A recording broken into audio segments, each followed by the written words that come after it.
Hi, this is Sam Lagana with the Los Angeles Rams. Whose house? You're listening to the Los Angeles Rams UK podcast. Undenied worldwide. The Los Angeles Rams. It doesn't get any better than this. Let's go Rams! Good evening and welcome to another episode of the LA Rams UK podcast, episode 88. Cam C's don't make good sailors. I'm John, and as always, I'm joined by Andy. Andy, how's it going, mate? I'm all right, thanks, mate. How are you? It's deja vu, isn't it? Yeah, pretty much. Another week, another loss. But apart from that, I'm all right. At least we've got a couple of things to talk about this week that are a bit more upbeat, shall we say, depending on your mood. Yeah, because we've actually got we've got a couple of things to focus about that's for the first time not game related and not injury related. So this is probably, I can't remember the last time this, I don't know if it's happened this season when we've had something like positive we can talk with from the start. But before, obviously, we're here to go over the Week 13 loss to the Seahawks, preview the Thursday night matchup against the Raiders, and we'll also tell you how we got on with the second round of the Rams World Cup and tell you how the quarterfinals is going to look. But first of all, we want to jump right in. The big news this week, of course, is Baker Mayfield is now a Ram. So, well, no one's been living under a rock. Everyone will have seen it. Baker Mayfield asked for his release from the Panthers. He went up for waivers, and the Rams were the only team who claimed for him. Andy, initial thoughts? Happy about this? Or do you think, like some people, that this season's done, why are we wasting our time here? No, I think personally it's a good move. I can understand when people are saying the season's done, what's the point? But at the end of the day, this gives maybe not so much anyone else, but it allows these second wide retrievers to maybe have a bit of a better quarterback throwing the ball to them than what we've got with Wolford and Perkins, which will then maybe allow the backroom staff and McVay to analyse these players and say, you know, who's going to keep for the squad next year and not. And not only that, you know, if he plays well enough for us and we can get him maybe back on a cheap, you know, deal, because his contract is up at the end of this season, you know, he's an ideal, if nothing else, a number 2 behind Stafford. And not only that, depending on what happens with Stafford and what this neck contusion stuff's all about, potentially a insurance policy so that if he's, you know, Stafford's not, we're not even sure at the moment whether he's going to be back for next season, you know, to start, or whether he's just going to literally be like, sorry, this injury's too much, you know, he's going to have to retire because of this injury. So, you know, Mayfield at least give us that option where we could look at him and say, right, you know what, if it comes to the crunch, you know, Stafford retires or can't go, it's right, you've got this chance to put yourself either on the market for a big contract, or for the team to look at him as potentially, well, you know what, if we can get him firing, he'll be, you know, an ideal replacement for Stafford. And, you know, I can understand people say, oh, he's not very good, he's not this, he's not that. But at the end of the day, at the Browns, they were mainly a run-first team. When you've got Nick Chubb, Kareem Hunt, they're going to smash it down your throat. The Panthers, under Matt Rule, I'm not being funny, their offense is stale, stagnant, it's just not good. You know, Mayfield reminds me a lot of Goff coming out when he came out of college. I thought they were pretty similar quarterbacks. And we all saw what McVay could do with a quarterback like Goff. So I think, give a bit of time, that could be sort of the level that Mayfield could get to under McVay. Yep. For me, when I seen that Mayfield was going for waivers, before I'd even seen anything online, just when I seen that kind of announced, I thought, to pardon my French, fuck it, claim him. What have we got to lose? We've seen enough of Wilford. You know, granted, you know, as we'll talk about the game, it was a bit better, but we've spoken about it a few weeks now.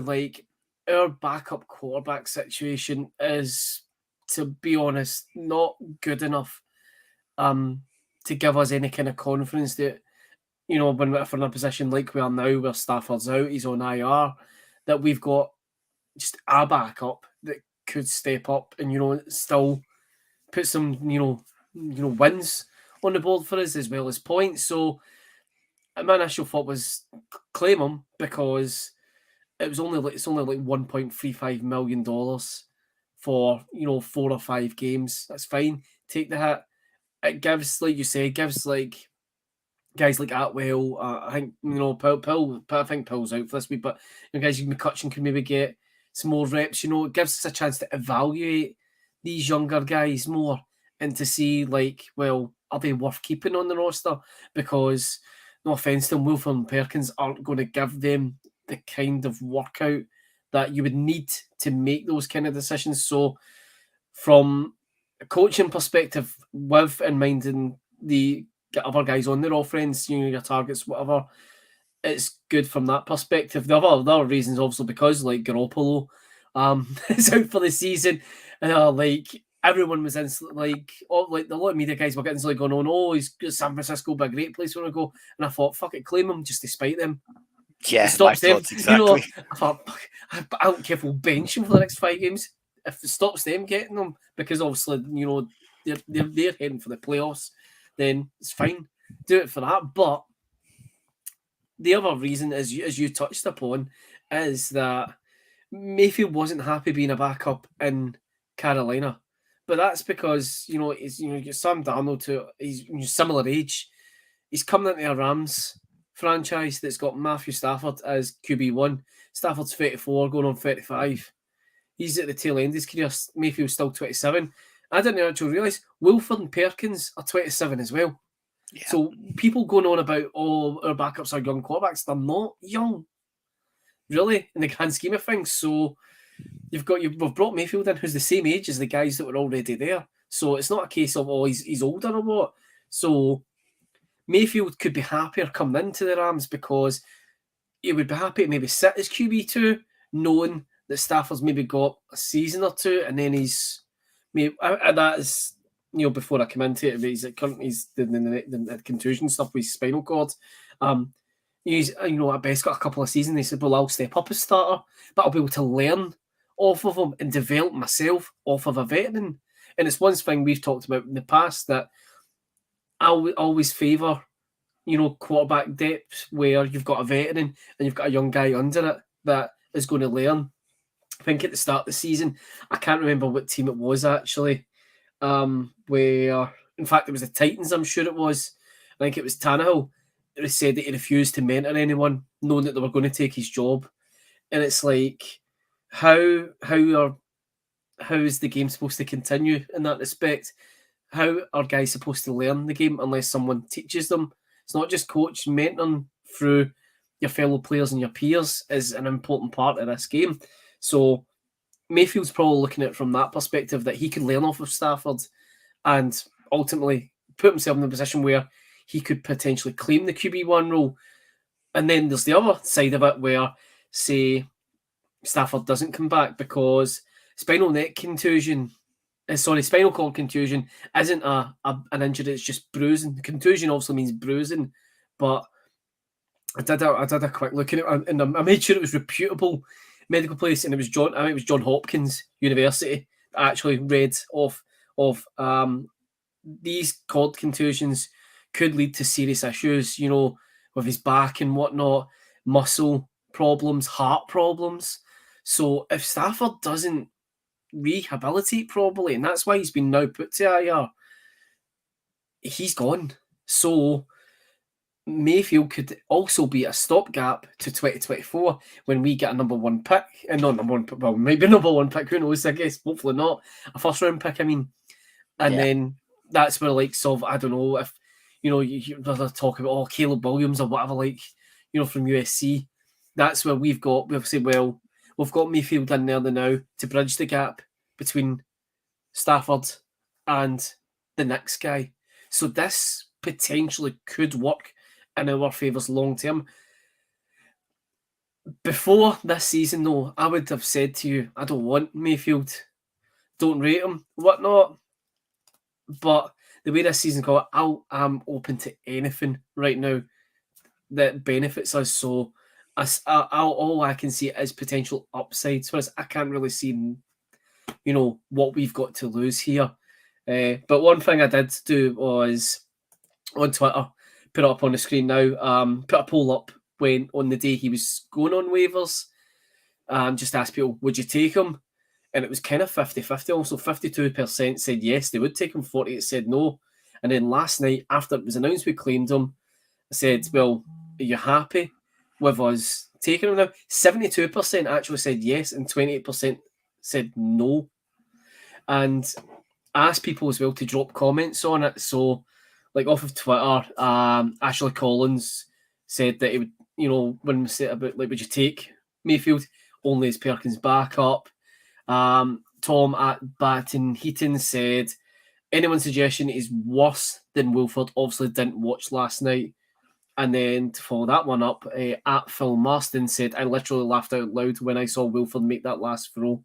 I actually asked the question on Discord, just to see what people thought was, if Mayfield played against the Seahawks, do we win that game? Do you think, like, if maybe we had Mayfield there on Sunday night, we would have won that game? I think potentially, yeah. I think he would give us that little bit more experience and that little bit more knowledge. And to be honest, his arm strength's probably a lot better than Wolford's, it appears, considering the guy didn't look like he could throw it more than 10 yards with any real zip to it. Yep. Just switching over to Facebook, some of the comments got Michael Wood saying 1-1 for the rest of the season, gives us a chance to look to see if he can be a decent backup, as our starter quarterback is broken. Scott Brown said, worth seeing what he can do for the rest year. There's concerns about Stafford going forward, so if Mayfield can show potential, we could convince him to back up Stafford, if he does continue. Vince Kitagawa said, not happy with Wilford as a QB. Gavin Lloyd, at this point, it really doesn't matter. The season's done, so Baker basically gets a free swing. Surely things can't get any worse than that. Like I said, that's one of the things that I kind of feel about. But he also did say that it does seem odd, because if we're not trusting Wilford, then why even have him signed? And I think that's where we're potentially going to see Wilford and or Perkins leave in the off-season here if Mayfield does well over these next few games. Yeah, I do. I think this is sort of his, like, okay, show what you can do now for the next 5 weeks, and we'll go from there. And obviously, a lot of this obviously depends on Mayfield as well, what he decides. He may decide to hit free agency and see if a team wants to pick him up as a number one, but the chances of that happening for him are pretty slim. I think with where he's at now, with, like I say, all the questions with regards to Stafford, it's a good place. And, the guy has shown, there's a reason he was the number one overall pick. There's a reason that, this guy, at periods of his career, was classed as a top 10, heading towards top 5 quarterback in the league. There's flashes there that people have seen, so if we can get those flashes back and sort of get it, then he could actually potentially be, like I said, a ready-made replacement for Stafford, or if push comes to shove, a ready-made, right, you know what, he's done. Get you're now our number one. Give you the next year. Let's see what you can do. Yep. In terms, sorry to interrupt, just in terms of, like you're saying, the number one pick, just quickly looking at the 2018 draft, Baker Mayfield also went first overall. Josh Allen went 7th as well. So there's another, like, Sam Darnold too was backing up. In the end, went 3rd. So there was 3 quarterbacks went in the top 7 picks on that one. So it wasn't like in the draft that there wasn't other options at the quarterback for the Browns to take. I mean, obviously, like, hindsight, they probably wish they took Josh Allen, but that's another thing. Would, like I say, if as people say though, if roles reversed, Allen went to Buffalo, Allen went to the Browns, Mayfield went to Buffalo. A lot of people put that on Brian Dable, who's now the Giants coach. Developed the Allen in his first year as a quarterback looked absolutely trash. If people were like, get rid of him, he's rubbish. Now look at him. First year with Mayfield, everyone was saying he's brilliant. And, sometimes it's who your coaches are. And let's be honest, he went through some bad coaches, in Cleveland. And he went to a bad coach again in, Carolina. So, that's got to affect players as much as anything else as well. The coaching staff, the offense keeps changing every 5 minutes because there's a new coach every year, so give the guy a chance, let's see what he can do. Let's get behind him and let's just see, what's going to happen. I think it'd be different if we had a shot at the playoffs or whatever In fact, no, it wouldn't be different if we had the short of playoffs. It'd be even more the reason to take him, surely, if we're struggling. So, yeah, I don't even know where I was going there. I think I was more trying to say that if we had, if Wilford, was performing well and we're still winning, could maybe understand not going after him if we're in kind of a bit of form and we've got a bit of flow, whatnot. But it's just so many guys are going out injured, over the course of the year. Guys hitting IR, we're losing big players. A lot is wanting the season to be over, but we've got 4 primetime games coming up now, which we can't be flexed out any of those games. Mayfield was, when it was coming up, people saying, "Oh, well, the NFL want the Rams to take Mayfield because they're in primetime the next 4 weeks." So it would give people a reason to watch to see how Mayfield's going to go on. Plus, there's a lot of people out there that don't like Mayfield, so they'll be hoping that he doesn't do well, I guess. So there's that, really, is there? No. Yeah, no, exactly. He seems to be. He's a very Marmite player. You either love him or you hate him. There doesn't seem to be a middle ground with the guy. So another thing I post, I've only got one comment. I've just read it here. Just before the podcast, I put a post up online, just because I seen someone refer to him as Bake, and it made me think of the film Talladega Nights. We're Shake and Bake. So I thought, right, so we know who Bake is. So who would you think Shake would be? Oh, maybe Akers or Atwell, I'd say. So, obviously, if he was fit in the natural one, people would hope it'd be Cup. But thinking who we've got them now, I wasn't really sure myself, but I seen Jack Stevens commented on the post and said Skowronek. And probably could see it, to be honest. Actually, now you say his name, Now you say Skowronek, I can see it, actually. So there's that. So, it'll be interesting to see how Mayfield gets on. He's taking number 17. 6 wasn't available for him, so he's number 17. And he did practice today. I believe that McVay has said he's going to be suited up and he'll be active tomorrow night. But whether he plays or not is another thing. It's only his first practice with the team, so it's still, when he's obviously made those comments, it's still extremely early for him to say whether or not he's, going to go play. So I guess, obviously, it'll be once the media leave practice and they can get properly into it, where they'll evaluate what they can do with him. Well, the press conference with McVay is actually going on as we record. Is it? Yeah, it came up on my YouTube just as we hit record for this, that McVay discussing Baker Mayfield's starting role on Thursday. So I'm sure there'll be some. Yeah, we'll keep the Twitter feeds opened. Ready, just in case. Keep them refreshed. But it's Baker Mayfield. Another positive one to kind of talk about within the team is the nominations for every team, obviously, for the Walter Payton Man of the Year award. And Tremaine Ankrum was nominated by the Rams. Before we talk about why he was nominated, would he have been a name that you would have thought would have been up for the award, Andy? No, because I didn't know much about the guy, if I'm being brutally honest. He was just, one of these practice squad occasionally gets pulled up on, game day if we're really struggling for injuries. He's not somebody who's in the eyes who you would expect to get that, and, when you read what he's done, what he's been doing, it's like, oh my, you've gone way above and beyond somebody in your position would probably be expected to. And I think, fair play to the guy, and, definitely my winner now from what I've heard. Yep. When I seen the nominations come up, I went on if anyone listening to this doesn't subscribe to Jordan Rodrigo on The Athletic, get your money out and subscribe to it, because her articles are great. And when the one she put up about Ankrum was just amazing to read, that I actually didn't believe it myself when I read it. So if you don't know, so we drafted Ankrum in 2020, and he's not, as Andy you said, he's not somebody until this year that's really played or anything like that, and he's obviously out at the moment.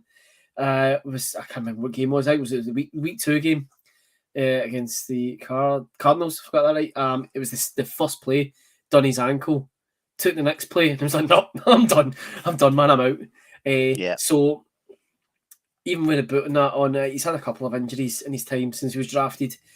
Ankrum has been out there, with like food kitchens and whatnot, out there learning about anti-Semitism, arranging for personal tours around, I think it's the Holocaust Museum in LA. He's been out there doing a lot of essentially charity work for the last few years. No one even knew he was out there at all doing it. I think it was Havenstein said that when he found out about it, he laughed and he said that actually could believe that because that's the kind of person he is. Ankrum hasn't told us, so he didn't even tell anyone on the Rams. He'd asked for them for help to get access and like tours of stuff to learn about a lot of things going on. I believe during COVID, with all the lockdowns, he was out there helping out with like kind of food parcels and stuff like that. And they had no idea who he was. They just thought he was this young guy that was wanting to volunteer and help out. They had no idea he was first a football player and had no idea he played for the Rams. But he was out there volunteering week in, week out, all through COVID and that, and he still continues to this day. They now know who he is and they can't believe he doesn't talk apparently much about football. Well, he might now they know he is, but at the time, like I said, they never mentioned who he was or what he did. He just wanted to come down, help, learn about the causes he was getting involved in, and just essentially giving back because that's what he wanted to do.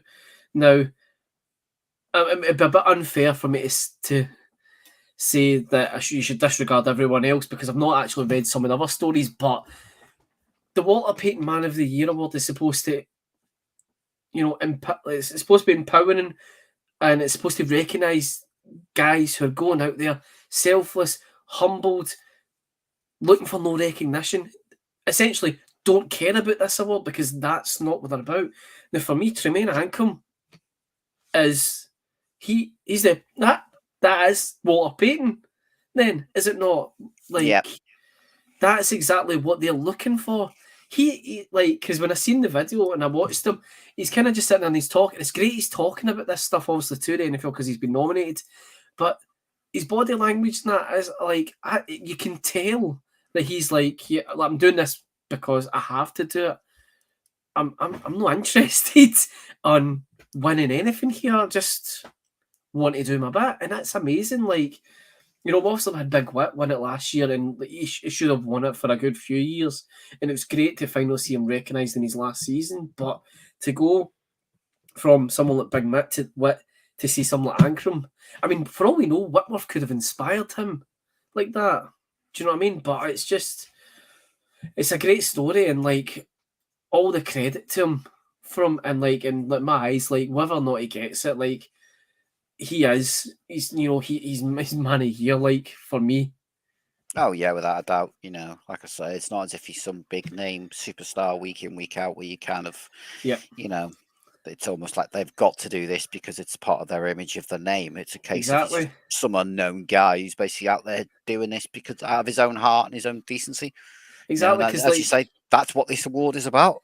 Exactly, because 2 years ago when Wilson won it over Big Whit, like it pissed a lot of people off because it's like, well, like it just you got the feeling that Wilson, you're only doing this for your image. You're not doing this because you genuinely want to be out there doing it.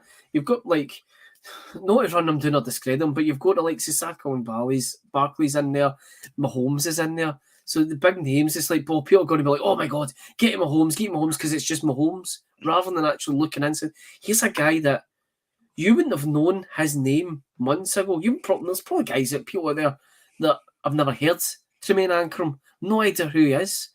I mean, we didn't know who he was at the start of the year, pretty much, because like you said, practice squad and all that. He's just this guy who's just went out there and, done what other people are wanting to do, but make sure there's a camera there whilst we're doing it. Make sure there's someone there to document me doing this.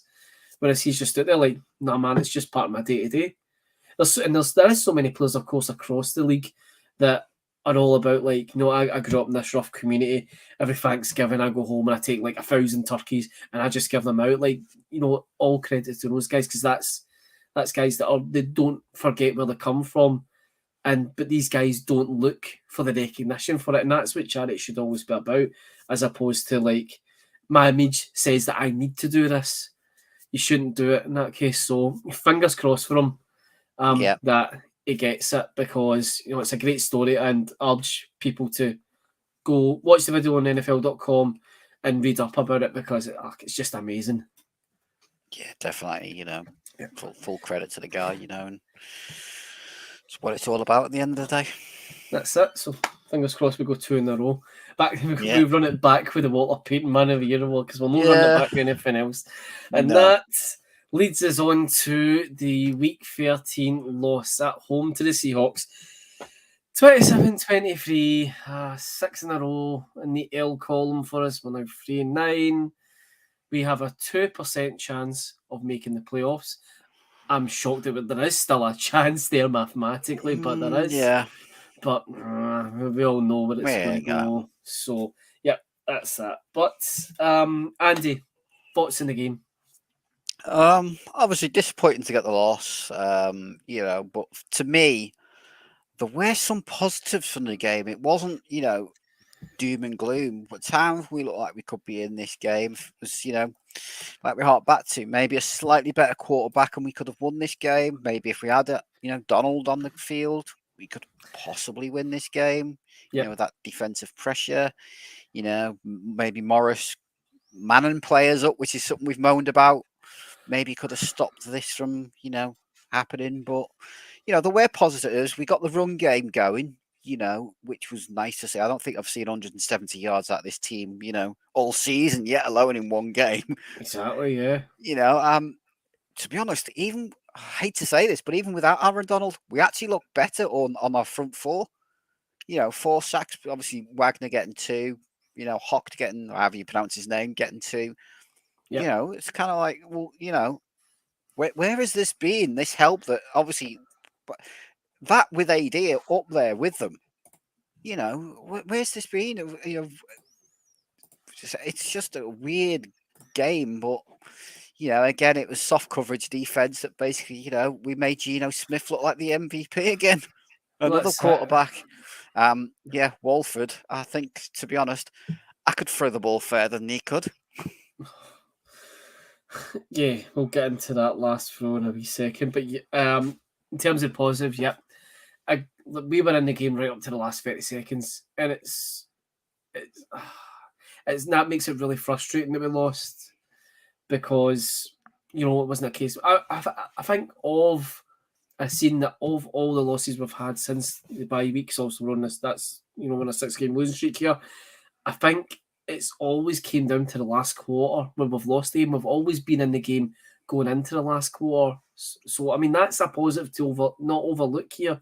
Despite all these losses, even though we're not playing great, we're still technically being in the games. But I think to go to the last 30 seconds before they scored the game-winning touchdown, it's like it kind of leaves a bitter taste in your mouth. But like you said, we established a run game, and we kind of kept to there. 2 rushing touchdowns for Cam Akers, one of which, give him credit for, because I really heavily criticised him at the start of the season for it. He actually made an adjustment when he realised, I can't go up the lane I'm supposed to go up, and he got in the end zone as a result. So it was good to see that he can actually adjust and react to what's going on in front of him. The first one was actually Skoranek, who made a great block it also shut down his channel, but it prevented the linebacker from coming across to stop Akers from getting in. The catch by Atwell, I put a tweet up earlier this week. The average height of NFL wide receiver 6'2". Tutu Atwell was 5'8", which is the same height as me. So seeing the same height myself, like knowing that, we've always remarked about his height. He's too small. That throw by Wolford is a terrible throw for a wide receiver his height. It's a good throw for someone in his average height who'll catch it like that. Atwell, though, one-handed stretch for it. I don't think that catch got enough credit for what it actually was. Great play by him. Good to see Atwell more involved. And from some of the comments that McVay said, it kind of seems like he's kind of like, eating a bit of humble pie that he's admitted that he should have had Atwell involved a lot more earlier, but he doesn't understand for himself why he didn't involve him. So he's kind of like, I'm going to take the hit on that one and eat a bit of humble pie that, like, I should have had this guy, more involved when people were saying get him more involved. On the defensive side, I feel like I'm like, kind of like, I can't pronounce his name. Sorry, Michael. Hurt. Great performance. This guy's been playing special teams for us all season, and this is the first game where he stepped up, played off the edge, and McVeigh was like, we recognised a couple of weeks ago that he potentially could fill this role for us, and he said expect to see him in that role again going forward. So for a guy like him, like a lot of guys come on a team like him, they'll start off in special teams like Skronik did as well, and they'll just get the head down and grind their way, and they'll get that spot, and all it takes is that one game, just like it did for him this Sunday, to step up and show what he can do. And your 2 sacks is amazing. And then Wagner as well, like I've said throughout the season he's been solid for us, and I don't think he gets enough credit, and I don't think he got enough credit for the performance on Sunday. 2 sacks plus he stripped the ball off of one of the receivers as well for a turnover. Like Wagner is, maybe it's one of those ones whenever you play against your old team, you step up your play because you're trying to prove them wrong or whatever. But I don't think that's the case with him. Like, I do think there was maybe a little bit of that, because obviously they basically said you're too old, you passed it, goodbye, we're getting rid of you. You're released. Got it. He's not. So I think he had that little dog mentality of, you know what, I'm going to prove to you that I wasn't washed and you made the wrong choice. Yeah, but like, I will look forward to seeing him next year on the Rams, and hopefully, after that maybe. I think he's been a great addition to us. We probably thought the kind of player we've seen him when he was in Seattle was maybe expected a bit more explosiveness out of him, but he is getting a bit older. But for a veteran, this guy is exactly what we need there. Yeah, in that linebacking core, and if we can get, I mean, we've got some decent guys around, but see if we could potentially draft like a stud for him to develop next to him. That's exactly. I mean, it's back to, like I said earlier on, have your veteran in a position, have the guy that's will replace him, but the up and coming guy that will learn off him. I think we've already got it in Jones.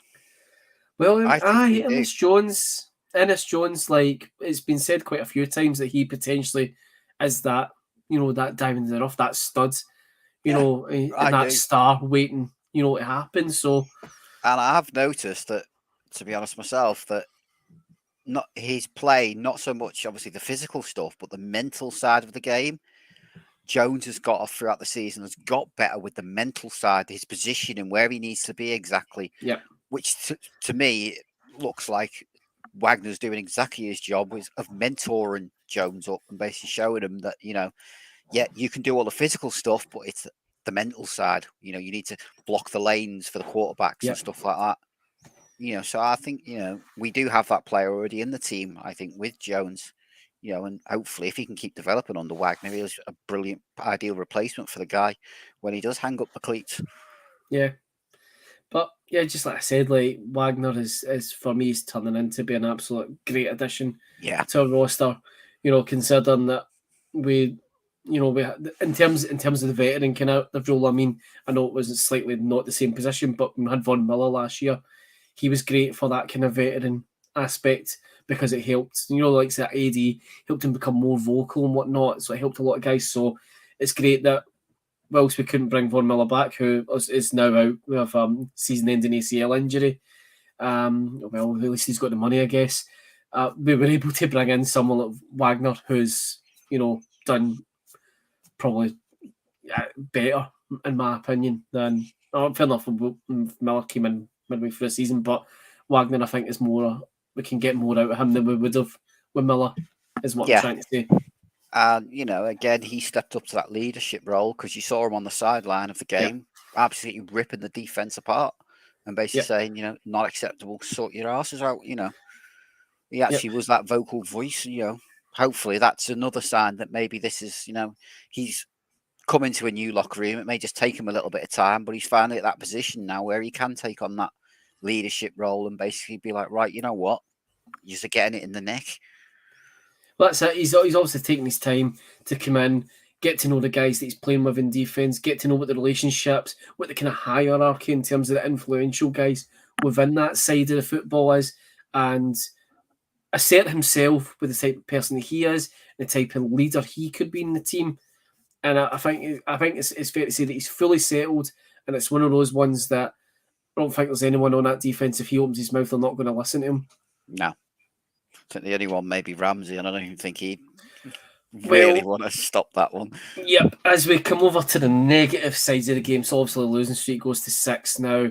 Elsewhere, obviously, Stafford's on IR, Donald's hovering around IR, but they're not actually placing him on IR because technically his injury means he's out for the season, but it's Aaron Donald, so he probably isn't out for the season, let's be honest here. Ramsey, though, I watched before we came on. I didn't watch the game live on Sunday night. I watched all the clips, the highlights, and then I watched the 5-minute highlights again before we came on tonight. And the one thing that's jumped out to me is, we've said that a few times, Ramsey isn't the player he was last year. He's not. And we've seen him up against DK Metcalf in the past, and he's had Metcalf in his back pocket. You know, we used to go and say, oh, Metcalf is Ramsey's son, but now everyone's saying it's the roles have reversed. I seen one clip from one play. It was only like a 5-yard game, but it's been made out to be a bigger play than it actually was, where Metcalf is set in motion and he gestures to Ramsey like, come on, come with me. And Ramsey's just like, no. And people going, oh, Ramsey's like his son. And but there was quite a few plays that I don't know if it's down to Ramsey fully or if it's down to the system with a soft zone or it's a combination of both. But I'm kind of starting to come to the point where if I had to pick one guy out of the core group to trade, it would probably be Ramsey. And I'd rather not. I'd rather see the best out of Jalen Ramsey. I'd rather see him at his best, but it could just be just the way this season's gone. His head's not there. And maybe he's just thinking, like, I'm checked out for the year. I just want to get to the end of the season, rest, recover, and come back strong next year. But it's just, for me, he doesn't feel like he's the same guy. What's your thoughts on it, Andy? Yeah, I'm the same. I don't know. Obviously, he's 28 now. Is he starting to lose that little bit of step that made him, the player that he was? Corners do tend to, slow down, which is why, in the past, a lot of them, once they got to sort of 30-ish, they'd be normally converted to a safety sort of, position. Or like you say, maybe his head's not in it. He's just like, you know what? Why am I even playing this season? What's the point? I might as well just get to the end of the season. Get to spend time with his kids. I don't think he has his kids with him during the season. I think they live, the other end of the country. So it might be a case of, I just want to get this over and done with now, get to the end of the season, go with my family, be with my kids, and then maybe come back if everything's healthy. Or maybe, like, we've previously kind of discussed, is he just checking out now and he's getting to the, this reminds me very much of how he was at Jacksonville before he basically went, I've had enough, trade me. I don't want to be here anymore. Is he getting to that point now where he's like, yeah, I'm finished, done. I just want to get out of here now. I've had enough. I've got my ring. I've got my paycheck. I'm not interested anymore. This team's falling apart. I want to go somewhere else. That there is that worry with his. If he feels like that, I would actually dispute him saying that because the team isn't falling apart. We're crippled at the moment because of injuries. That's all. Like, I say, it was Holm Cantor said that, and it was a good reminder to see it that this team isn't a bad team. This isn't like you said, like when he was in Jacksonville. Jacksonville, it wasn't a great team, so no wonder they wanted out, because he's like, I'm going nowhere here. I'm not going to achieve anything. We're different because the players, fingers so it'll be the same next year and they'll still be there. But the core group of players that are going to win you games and get you success are there. They're still there. So it's not like we lost Aaron Donald in the off season, we lost cup. Now, it's not like that. These guys are still there, so we're not a bad team. We're just crippled right now, and we just need to get healthy. That's where like we're all wanting to kind of get to the end of the year so we can reset and go again next year. So if that's how if he felt like that at the moment, I would absolutely 100% dispute him and argue the point with him on it that don't give up on this team because we're not done. We're not falling apart. No, We're not falling yet. apart if guys are jumping ship. But if you're wanting to jump ship, then you're the only one that's falling apart here because we are, as the episode title is, and it's a great quote from McVeigh, calm seas don't make great sailors. He just wants calm seas. If that's the case, if he feels that way, which hopefully doesn't, he just wants calm seas all the way. You're not going to learn anything in a game unless you learn more out of losing a game than you do from winning a game, in my eyes. Yeah. Because you need to take the negatives to turn it into positives.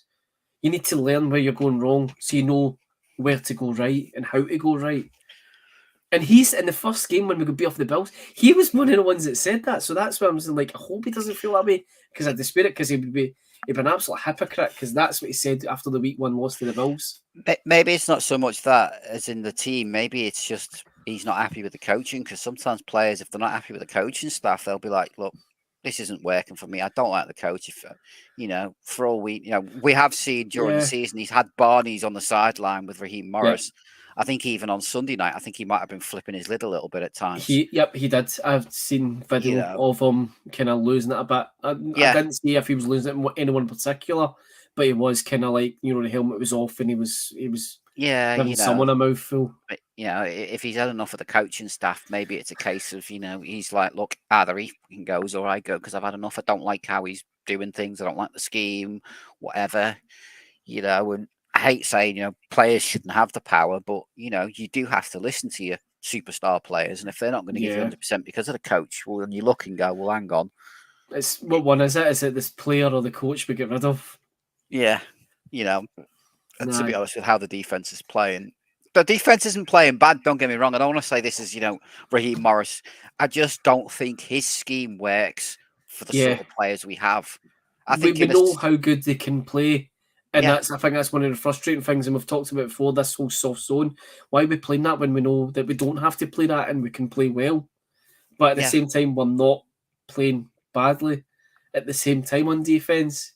Yeah, it seems to be, he's got the front of the defence perfect, how you pretty much want it, maybe a few more sacks, but, there seems to be the corners and the DBs. He's like, that's where he needs to make some adjustments to it. And it's also, I'm not being horrible, we do need another corner alongside Ramsey. The players we're trying to play, they're not good enough. They are your rotational players that you would bring in for maybe an injury, not to be your number one starters. And I think maybe that's also affecting him. He's like, I'm playing with trash here. I'm on my own basically because the rest of you are trash. Well, there was definitely a few plays. The Lockett touchdown and I think Metcalf as well. Actually, it was Kendrick he was up against, and Kendrick was absolutely smoked on both occasions. So, looking back, because you think when you look at, if you go from the front back the way you said on the line, we've got a good defensive line.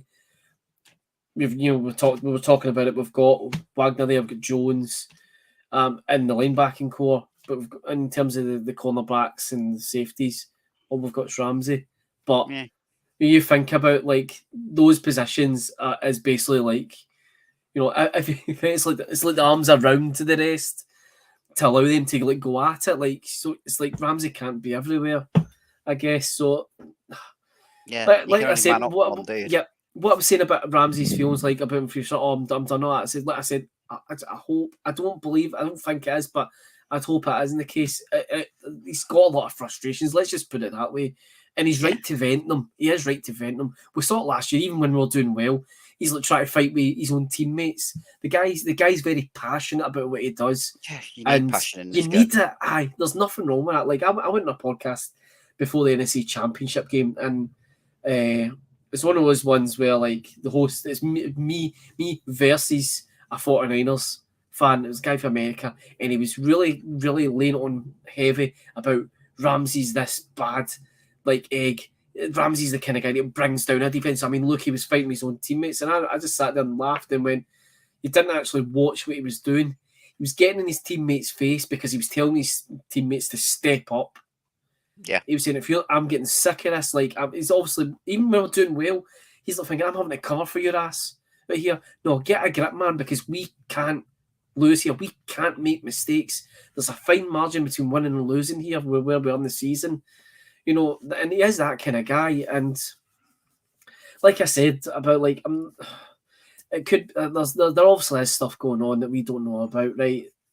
That it could be coaching, it could be the player's mentality in terms of, like, I want the season done, man. I'm checked out for you. It could be, hopefully not, like that. I'm done, man. I've went as far as I'm going to go here. Might have checked out in that respect. Who knows what it is? But like I said, I want to see Jalen Ramsey at his best. You know, regardless of me saying about like what I think is going on. I want all the players to be at their best and playing at their best, and I want them all to stay there. So we'll see what happens in the off season, I guess. But you know, he'll probably admit himself his performances haven't been at his best. But it could, for all we know, that could be, like you said, down to the way he's been told to play out there. He could just be like, well, I can't do my usual. Like, I'm on you. I'm not. No, you can, wherever you go, I'm going. You know, to whoever their star receiver is, or star, you know, what if it's tight end or whatever. You know, he's just on number one guy for the other team's offense the whole game and doesn't leave him, because I think it's been highlighted more to me because of the Seahawks that he used to rile Metcalf up like something absolute chronic, and it was funny to watch. You know, because like Metcalf was like spitting the dummy and whatnot about it, and I think that's where it's frustrating to see the kind of roles reversed last year, and it's probably pissed Ramsey off. Let's be honest, as well. So I guess we'll see how things go with that respect. But yeah, exactly. We've been round the houses about, you know, what's going on with both sides of the ball, and you know what's going to happen in the off season. So it's just a kind of, I guess, a matter of time. But with this with Aaron Donald, you know, like you said, I think the reason that we probably looked, I'm not saying better, but looked good without him is because there wasn't a bottleneck in terms of guys, you know, trying to keep him out of the game, that their offensive line was having to like who's coming at us? They're having to actually read rather than go, we just take Donald out again and we can just shift like this and whatnot, just like that. It allowed us to maybe open up our defensive playbook a bit more. I don't know. How do you feel? It allowed us to blitz Wagner, which is what I've been screaming about all season. We need to do some linebacker. You know, we actually finally took us to get rid of Aaron Donald out of the game before we were like, right, let's bring a bit of extra pressure and we'll use Wagner for those stunt plays that we've been screaming for. You know, and every time we did it, it worked. You know, he was getting through. He was just not getting picked up. And easy the other thing is, it makes you wonder, like, how did it not work the rest of the year when like 2 or 3 guys was on Donald? That's the thing that's got me questioning. Like, I don't understand how, if you can have Donald double teamed, you've got one less guy to pick up Wagner. So how is it? Because we've not been using Wagner in that way. Maybe we've been basically dropping Wagner into box coverage and basically saying, right, you're covering the tight end or you're covering the running back that's coming leaking out that field. Whereas this week we went, well, you know what? So if the running back comes out, we'll hope Wagner's there and hits the quarterback before he's even looked at for the running back, his little check down, you know, which is what we need to do. And it was, you know, a couple of times he was wide open, no one even touched him. The other thing that's got me wondering is how much of Wagner's play do you think was bootlegged on Sunday? Because he was up against his former team. He knows the way some of these guys play. He knows their strengths, their weaknesses. He's got that inside edge. So how much of that game do you think he thought, I'm supposed to do this? Nah, I'm blitzing. I'm going for this. I know if I do this, I catch him like that, I'm through. Yeah, it could be. As I say, you know, it could be that as well. You know, that he's just like, I know what. Right, I've seen this play before. It's going to be a thing. You know, he's going to hold the ball for 4 seconds before he throws it. I've got time to blitz the guy. I'm going for it. So yeah, who knows with them? I do think some of it maybe because we were lacking Aaron Donald. It was a case of can we get some, someone else up there, someone moving, someone going. Maybe it was a case of they didn't have any confidence in, Hecht, or however you pronounce his name, Michael H. He's called by his first name, his Sunday name. Yeah, or Bobby Brown and everyone else. So it was a case of we'll try and scheme a bit of pressure and we'll let Wagner do the blitz this week, because we didn't expect, and it was just lucky that, Michael also managed to get it through himself and get a couple of sacks, and that wasn't really in the game plan, so to speak. Yep, it was not, and let's see his comments. They're like, "Yeah, we're going to see more of him," coming off the edge, which is great. This is what the rest of the season is going to be about for us, is giving guys like this that chance to show what they can do. Yeah, that's what I've said now. This is what this is now for the rest of this season. It's just like, you know what? We ain't going to do anything. It doesn't really matter whether we win, lose, draw, whatever. It's not affecting our draft position so much. Do get an earlier picks? Great. You know what? Let's just use it. Let's just develop more. So, as you said, develop these players, get them actual first team speed reps, and see what these players for next year that we can look forward to at the draft and go, actually, do you know what?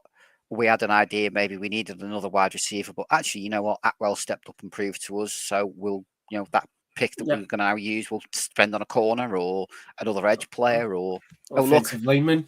Yeah, maybe. Michael Hecht stepped up as a pass rusher. If he does that till the end of the season, well, you know what? That's our edge next to Leonard Floyd sorted, so we don't have to worry about that position. We'll get another cornerback or another line, as you say, on the offensive lineman. Yeah, because without these injuries, these guys wouldn't get the chance. No, they wouldn't. So most these guys. Sorry, on you go. Hecht, I think, was on the practice squad until a few weeks ago. It was, yeah. So anytime he's came in, he's played special teams. Yeah.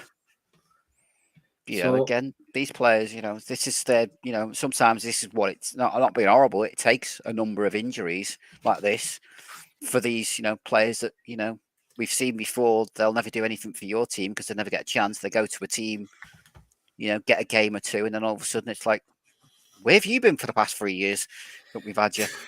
Yep, that's it. You're on the practice squad. That's what I've been. Yeah, and these guys, if you're going to learn off somebody, I can't think of anybody better in the league as a pass rusher to learn from than Aaron Donald. Absolutely. So how much studying has been going on back there. But I suppose, speaking of Aaron Donald, I suppose we should come to the injury report that's just been released for this week. Yep. So Aaron Donald is out of the game on Thursday. He is not going to play. John Wolford is limited at the moment with a neck injury. Lance McCutcheon's also currently limited with a shoulder injury. Brandon Powell did not practice this week due to an illness. He's looking highly unlikely that he'll go for the week for this Thursday game. Yep. And then we've got the usual crew of Trayvon Howard, Terrell Lewis out, which is like nothing unusual for them too anymore. David Long didn't practice because of a groin injury. He looks like he's not going to be able to go. And Troy Hill was also limited due to that groin injury still. So potentially we're going to be even thinner than we were on Sunday at this rate. We're getting to the point, John, that anyone who's over in LA at the moment from the group, make sure you've got a jersey because you might be getting a game at this rate. Yeah, I'd hate it if you've got a custom jersey with your own name because that's you. Just need a pair of pads under that and you're good to go. Yeah, you'd be good to go. But yeah, I suppose that's the other thing just before we move on to the Raiders get to talk about. Also, there's a group of guys out in the LA from the UK, so hope all those guys are having a great time and, despite the result on Sunday, enjoyed the experience in SoFi. And they'll get to enjoy it again tomorrow night as our Rams are going again tomorrow night on Thursday night, and it's on Prime Video. Late kickoff for us here in the UK. It's technically Friday. It'll be at 1:15, and it's on Prime Video. So Raiders, Andy, how are you feeling about this game? Do you know what? The Raiders are one of those teams that they've been a mess all year, but it's guaranteed that again we're going to make them look good. They've won, I think they won last week, so they might be on a little bit of a boy at the moment to maybe get going. And I I just don't see us winning a game, to be brutally honest. I really just don't see, depends on who's playing, if Mayfield maybe comes in and maybe just looks a little bit better than Wolford and Perkins does, maybe we could scrape a win out of this game, if everything goes to plan. But again, I suppose it'll depend on the Raiders, is Devontae Adams a go or not? Because if he's playing, then he's probably going to have a game, against us. Yeah, especially with some of the injuries there, yeah. Yeah, we're basically, let's say, we're scratching the bottom now for corners and DBs. At this rate, we may be struggling. Maybe Raheem Morris will have to jet up and get out there and show us how to do this soft zone coverage himself. Yeah, well, that's it. Yeah, lead by example. Yeah, your system, you get on shows how it's supposed to work. Then, yeah. It's like I say, it's one of those games. The Raiders aren't a good team. I'm sorry, they're not that good a team, and it's one that, like I say, beginning of the season, it was we'll stomp all over them. But after the Seahawks game, as much as I say, I feel confident that if we can get to an early lead with how the Raiders play, we could actually sneak this game at the moment. Yeah, I feel like we could still win this game. And I say that based off of the Seahawks loss because the Seahawks have been playing quite well. And we were going out again thinking, don't see us getting anything out of it. And like I said, up to the last 30 seconds, that game was there for the taking. That's what it makes it frustrating that we lost, because it was there for the taking. So, and that's even like Geno Smith been playing well on offense. Like we did well to make sure that they couldn't get, if they did get ahead, they couldn't stay ahead, basically. So with this game on Sunday, it is there for the taking. Like you said, the start of the season is one of those ones that said, yep, win. And that's our thing. Like, you've probably noticed, folks, that we don't actually talk about projections going into the game now, because it's not the point. No, that's it, man. I think we gave up, man, after the second week after the bye. Like, I think it was just after the bye. Yeah, literally, I think it was pretty much at the bye. We were like, this has just gone wrong. Yep. So, like, it's the game's there for the take, and the Raiders aren't a great team. Depending on how you get Devontae Adams, he could potentially be like, he's always a threat, but he could be a threat enough to stop us from again. It's going to come down to the defensive system, really. I guess it's going to be, is this soft zone going to win us the game or cost us the game? Depending on stop the run as well, though, because you've got Josh Jacobs, who is potentially going to be, is a very good running back playing for his contract. And I suppose one thing we do have to factor in, the Raiders are still technically in the hunt for the playoffs, so they do this game means something for them, and they really will want to win this to keep themselves in that.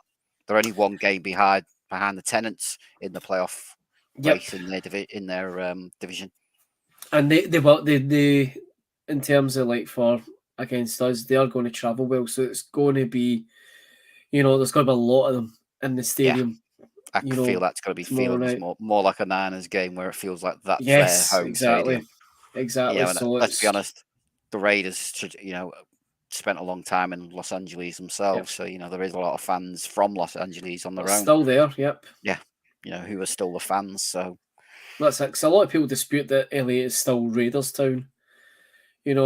Because of the amount of time like they were there, and then also the Rams left, but the Raiders were still there for a wee bit, before they then moved to Oakland. But so it's the atmosphere is it's going to be quite, a bit hostile, because it'll be like you said, it'll be like a night like when the 49ers come to town for us. But depending on, I think it's going to be dependent on whether Mayfield can go tomorrow night or not. I think if they assess him today and they're like, do you know what, we could throw him in here. But I think the problem is you're going to have to heavily simplify your playbook, which, is easier said than done, I guess. But I don't know, because we run a similar style to what he was playing in Cleveland. Just theirs is a lot more run. It was initially a run heavy. But, technically ours is supposed to be a run heavy as well. Technically, I'll do the big air quotes. Technically, we are technically supposed to be a run first to get the play action going. Sort of, that's McVay's scheme. So this is a scheme that he's played under Stefanski. This is a similar system to what Stefanski runs. So, he does have experience in this sort of system. So, some of there'll be little niche things, but the concepts should be pretty similar to what he's ran for Cleveland. So hopefully, as we'll say, it shouldn't be too difficult for him to look at that playbook and go, oh yeah, I remember how to run that. I run that. And there's just be a few little niche things. Yeah. There may be some plays where he'll be thinking the wide receivers breaking right and the guy will break left. It'll be airmail to nobody. But you're going to get that with any quarterback. You look at the first couple of games with Stafford when he came to us, there was still air balls that you were like, they weren't quite on the same. And it will be the same, but I do think if he does play and if he, gets going, that he will actually give the team more of a chance to actually sneak the win. I feel more confident that we can drive down the field with the Mayfield to at least field goal position than we would do consistently than we would do with Walford. Yep.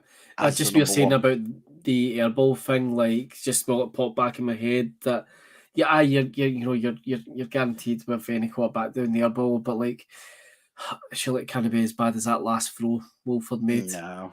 In the game, like looking at it, like it reminds me of 2020 season in Seattle.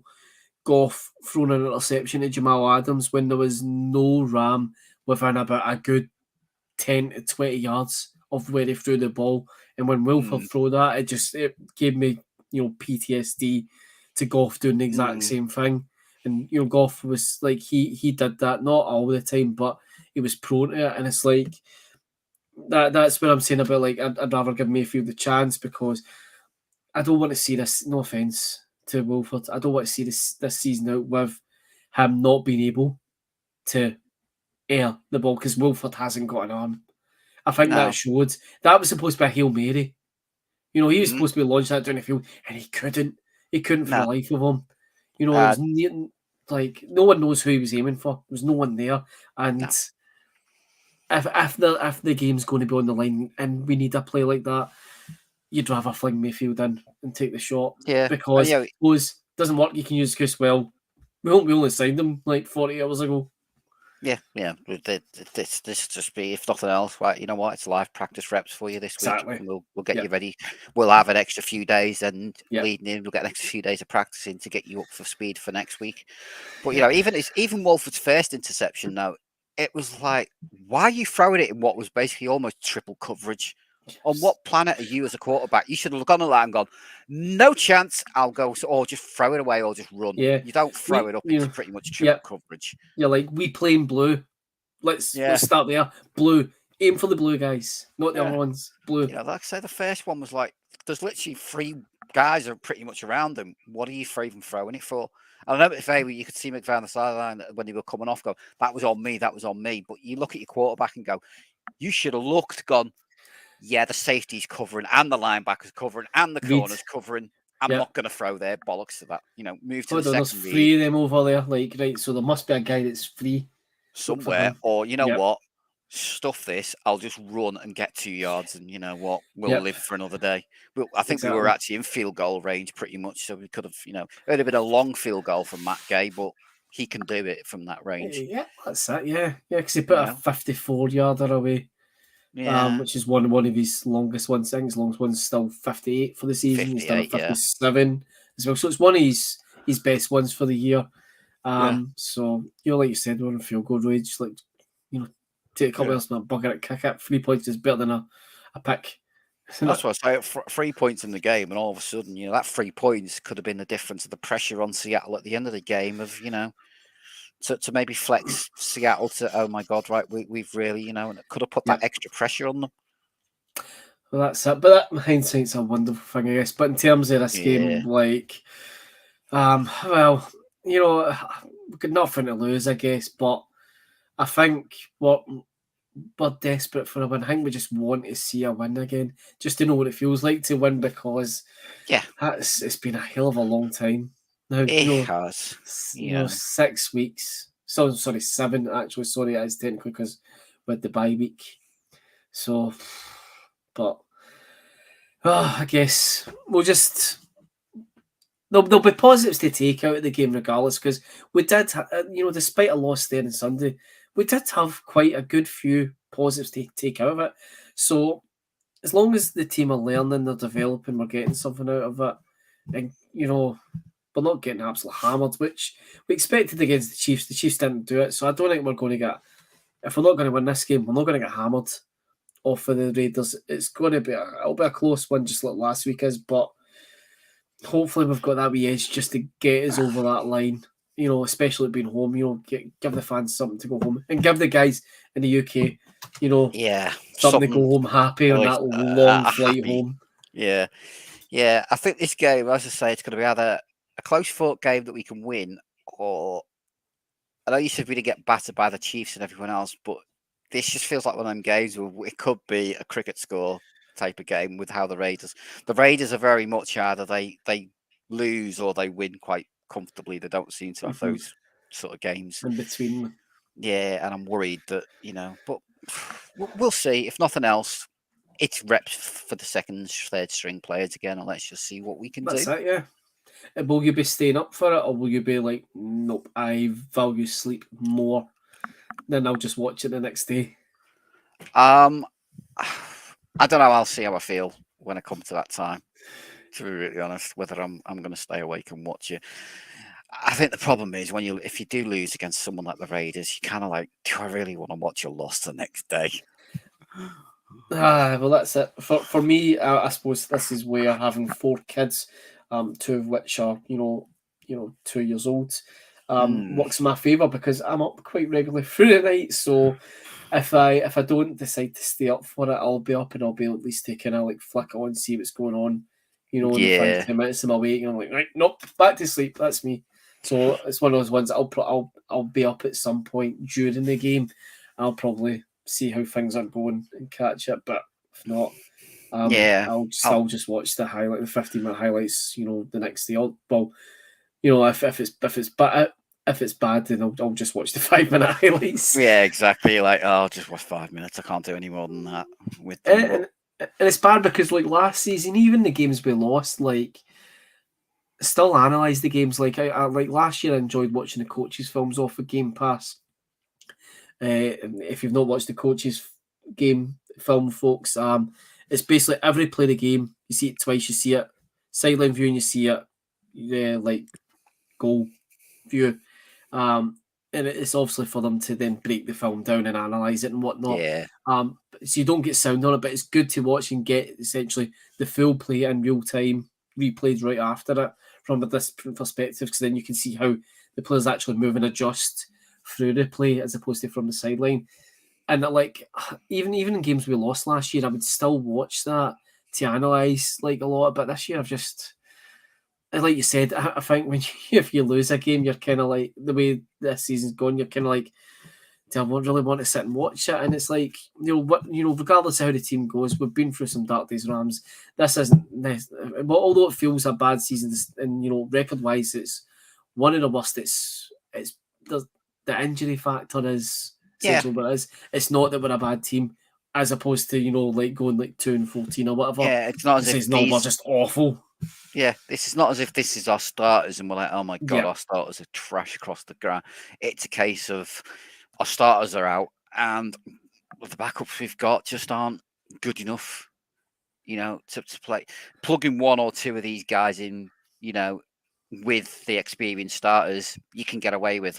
When you're plugging in, 5, 6, 7, 8, 9, 10 at times that we're having to do, you are basically playing a preseason team, basically. And sometimes at this point, we're not even at that point, and it's just what it is. We've just got to get through this season, get people healthy, get people back, have a good draft, maybe see what's available in free agency if we can afford it, and then, right, let's start again next year and we'll move on. There was doom and gloom after our first Super Bowl, which we lost the season after. We weren't we weren't this bad, but we weren't, we were still pretty poor from what we expected to go straight back. But if memory serves me right, we weren't really struggling with injuries as much. We just we weren't firing in all cylinders. So we had a Super Bowl, the classic Super Bowl hangover, as everyone calls it. We just didn't seem to. And we did have a couple of injuries to key players, but not to the extremes that we've had this year. Well, this year, where we're literally, we're swapping the O-line around week in, week out, and we're down to third and fourth string DBs because we've got nothing else out there basically because we are struggling. That's it. But there's only a few more weeks to go. Obviously, so we've got the Raiders this week. We've then got Green Bay. Then Christmas night, we're playing the Broncos, which and then we've got who is it we've got after that again? It's the Tenants. It's the Tenants, and then we've got the Seahawks to finish with. Forgot about the Tenants game. I think I was blacking that out, so I don't remember it because I'm not looking for that one. But out of those games, like there is one winnable game at least out of those, regardless of how we're playing them now. If we don't beat the Broncos on Christmas Day, like. There is no God. Christmas is ruined. Yes, exactly. I don't care. You can buy me a Ferrari. I don't care if we lose this game. Christmas is still going to be ruined. Because Russell Wilson has more toilets than he has touchdown passes at present, and I'd like to keep it that way. Yeah. Yes. So out of all the games, like that's 100% winnable. And regardless of how the next couple, games go, will still remain 100% winnable. Yeah. Last week's game was winnable. This week's game is winnable. Packers, I'd say even the Packers, because they're not playing well either. They're really struggling. Like I say, there are, as you say, quite out of these games we've got left, most of them are pretty winnable now. If our luck goes the right way, I think it's for us now. It's not a case of skill; it's just sheer luck. That and there's still injuries that other teams can suffer. As the weeks go on. I don't think I wouldn't surprise you. Aaron Donald's not gone on IR because he basically went, "Don't even think about it," because I still want to play. Because I'm sure he'd love to give Russell Wilson and Aaron Rodgers a punch in the face as he's going. So it wouldn't surprise me if the guy's just like, "Just keep me here." He was initially saying 2-3 weeks. Yep. Yeah. So it wouldn't surprise me if he's going to be trying to get his way back. I don't think we've seen the last of Aaron Donald this season. I agree with that. I hoped he will be our little Christmas surprise. And will come out and just... I think he'll just come out and see if I could just sack Russell Wilson once. That's fine. I'll go off. Nah, I'm done. Just bench me for the rest of the game. I've done what I've set out to do. I want to make sure that guy knows that wherever he goes, I'm there. Yeah. Exactly. That'll be... We'll talk about that more in our pre-match for that one. Yep. But moving on finally to the last segment of the podcast, the Rams World Cup. So if you've not been following what's going on our social medias, to celebrate the last 4 years, and because there's World Cup going on currently in Qatar, we're having our own World Cup where we're looking back at some of the best Rams wins over the last 4 years. So the second round happened this week. Voting was up on Facebook and Twitter.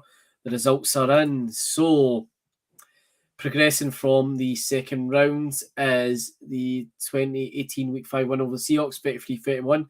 And in the quarterfinals, that is going to take on the Super Bowl victory over the Bengals from last year, who beat the Cardinals winning 2021 on the road during the regular season.